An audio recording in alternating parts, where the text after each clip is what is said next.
নিজামী বলেন না মুজাহিদ বলেন ফাঁসির ব্যবস্থা করছি। আমি যত বড় নেতাই হোক বাংলাদেশ আওয়ামী লীগের, যদি তাদেরকে প্যাট্রোনাইজ করেন ব্যক্তি স্বার্থ নিয়ে, সেটাকেও প্রতিহত করার যদি কোনো সুযোগ থাকে সেটাও আমরা করব। যারা গঠনতন্ত্র পরিপালন করে চলবে তারাই সংগঠন মেনে চলছে, আর যারা গঠনতন্ত্র মেনে চলছে না তারাই সংগঠন বহির্ভূত কর্মকাণ্ড করলে সেটা সংগঠনের লোক থাকে না। কারণ একটা ইনস্টিটিউশনের একটা নিয়মটা হচ্ছে ফ্যাক্ট, যে নিয়ম মানবে না সে বিশ্ববিদ্যালয় কলেজ হোক, তাকে ওখান থেকে ছাত্রত্ব বাতিল হয়ে যায়।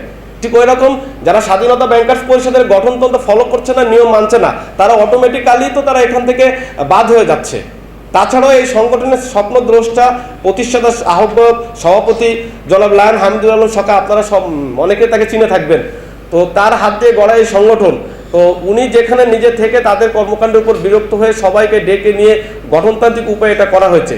সবচেয়ে মজার বিষয়, আমাদের সম্মেলন যখন হয়েছে বাংলাদেশের প্রথম সারির ইলেকট্রনিক্স মিডিয়া, প্রিন্ট মিডিয়া, প্রত্যেকটা মিডিয়ায় কিন্তু ফলো করে প্রচার হচ্ছে। এছাড়াও ব্যাংকিং পাড়ায় বঙ্গবন্ধু পরিষদ, সিবিএ, যতগুলো সামাজিক সংগঠন আছে প্রত্যেকটা সংগঠনের নেতৃবৃন্দ আমাদের এই সম্মেলনে উপস্থিত হয়ে একত্রতা প্রকাশ করেছিল। হ্যাঁ, তারা নতুন করে একটা কমিটি দেওয়ার লক্ষ্য নিয়ে তারা একটা সম্মেলনে তারিখ ঘোষণা করছে।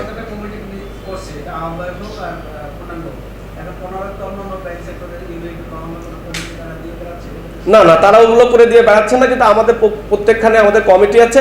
সবচেয়ে মজার বিষয় হচ্ছে, আপনাদের মাধ্যমে একটা মেসেজ দিতে চাই, গঠনতন্ত্রের কিছু নিয়ম আছে।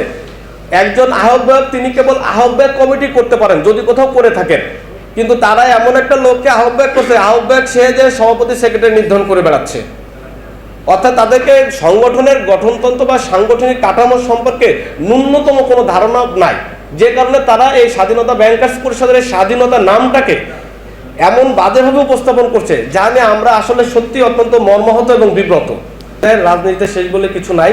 এখন সংবাদ সম্মেলন করছি, সন্ধ্যার পরে আমরা আরও আমাদের কিছু অ্যাক্টিভিটিস আছে, আমরা টাইম টু টাইম আপনাদেরকে জানিয়ে দেব আসলে আমরা কি করছি। আমরা কিছু সাংগঠনিক গোপনীয়তার কারণে অত্যন্ত দুঃখিত যে আপনাদের কাছে সব বিষয়গুলো পরিষ্কার করতে পারছি না।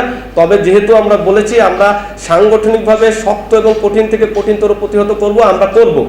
যদি কোনো বড় নেতা হোক, সে যত বড় নেতাই হোক বাংলাদেশ আওয়ামী লীগের, যদি তাদেরকে প্যাট্রোনাইজ করেন ব্যক্তি স্বার্থ নিয়ে, সেটাকেও প্রতিহত করার যদি কোনো সুযোগ থাকে সেটাও আমরা করব। কারণ আমি ব্যক্তিগতভাবে ঢাকা বিশ্ববিদ্যালয়ে রাজনীতি করছি, ছাত্র শিক্ষক মুক্তি আন্দোলনে ছাত্রবন্ধু ব্যানার নিয়ে আমি সর্বপ্রথম আপনার আর্মির বিরুদ্ধে আন্দোলন করেছি।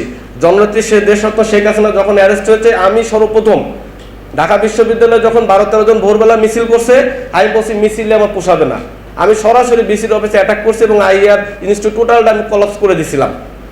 যখন আর্মির আন্দোলনে এই যে নিজামী বলেন না মুজাহিদ বলেন ফাঁসি, শুধু প্রথম হলে নিউজ করছে, আমি সোপারজিত ওখানে 4 জনের মূর্তি নিয়ে আমি তাদেরকে ফাঁসির ব্যবস্থা করছি। আমার প্রোগ্রামে তৎকালীন আপনার আনোয়ার স্যার জাহাঙ্গীরনগর বিশ্ববিদ্যালয়ের ডিসি, আপনার নোয়াখালী বিজ্ঞান প্রযুক্তি বিশ্ববিদ্যালয়ের ডিসি এই যে স্যার ওয়াহিদুজ্জামান চান স্যার, বর্তমান ঢাকা বিশ্ববিদ্যালয়ের প্রো বিসি আমাদের কবি আব্দুল সামাদ স্যার, সবাই গেস্ট ছিল। অর্থাৎ ন্যায্য কথা বলার জন্য, ন্যায্য কাজ করার জন্য যেখানে যেটা করা লাগবে সেটা করব। সামনে কে আছে ওটা দেখতে যাব না, সে যত কোনো জিনিসই হোক। তবে শুধু গোপনীয়তার কারণে অনেক কিছু ডিক্লেয়ার করছি না, কিন্তু প্রতিহত হবে এবং সাংগঠনিকভাবে প্রতিহত হবে। শুধু আপনাদের সহযোগিতা চাই।